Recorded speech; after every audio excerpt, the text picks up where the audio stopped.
जय झूलेलाल। नमस्कार। मुंहिंजो नालो हीरल कवलानी आहे।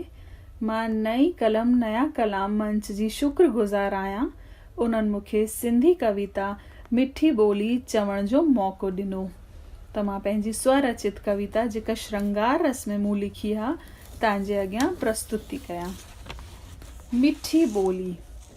अंदर मुंहिंजो ठरी थो पए, अंदर मुंहिंजो ठरी थो पए, जो मिठी ॿोली कननि में थी पए। दवा जो कमु थी करे, दवा जो कमु थी करे, चुभंदे कंडनि ते लेप थी लॻाए। दिल में मुंहिंजे प्रेम थो भरिजे, मिठास सां सभु खिलखिलाइनि। बाग़नि में गुल था टिणकनि, बाग़नि में गुल था टिणकनि, ख़ुशियुनि जी लहरूं थी अचनि। चाहे हुजे केतिरी खिटपिट, अनबन या दिल जा हौसला घटि थी वञनि। मिठी ॿोलीअ में आहे एतिरी ताक़त, पराया बि पंहिंजा थी था वञनि। दुनिया में अमन शांती थी थिए जे मिठी ॿोलीअ जा गुण था अपनाइनि।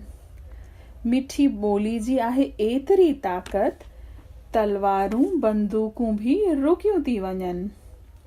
ॿार बि सुठो रास्तो अपनाइनि, जे माउ पीउ सुठी तरह सम्झाइनि।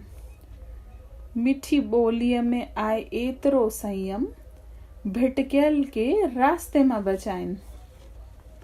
वसुधैव कुटुंबकम जो भाव हुजे दिल में, मिठास सभिनीनि जे दिल में अचे।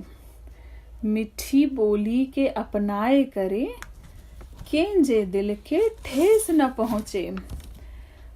कौड़ो ॻाल्हाइण कहर थो बरसाए, कौड़ो ॻाल्हाइण कहर थो बरसाए, घर जा ॿ घर कराए।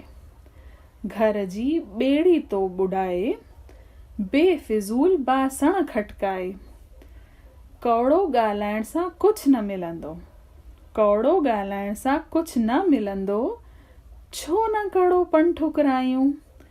मिठी ॿोली आहे सभिनीनि खां सुठी, मिठी ॿोली आहे सभिनीनि खां सुठी।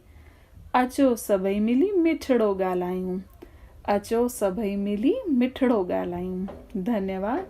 उम्मीद थी कयां तव्हांखे मुंहिंजी ही कविता पसंदि आई हूंदी। धन्यवाद।